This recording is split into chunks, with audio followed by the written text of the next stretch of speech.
مرحبا ای بلبل باغ کهن، از گل رعنا بگو با ما سخن. مرحبا از علمشان پرسیده می شود.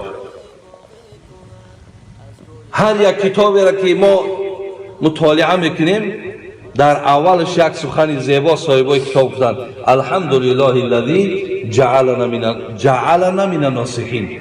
خداوند سپاسگزاریم که ما را از زمره نصیحتگرا گردانید.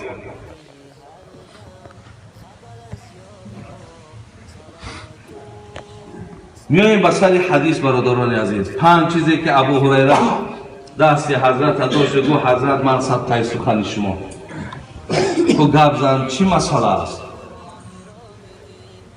پیامبر گفتم برادرای عزیز اتق المحارم تکن اعبد الناس.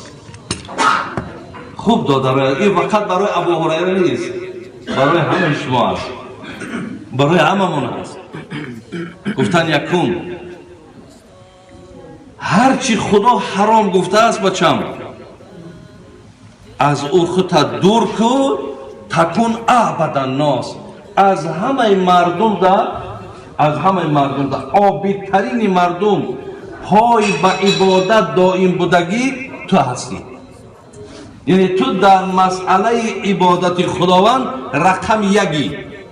اگر به شرطی که تو از هرچی الله حرام گفت خودت کنار بگیری، خودت دور بگیری.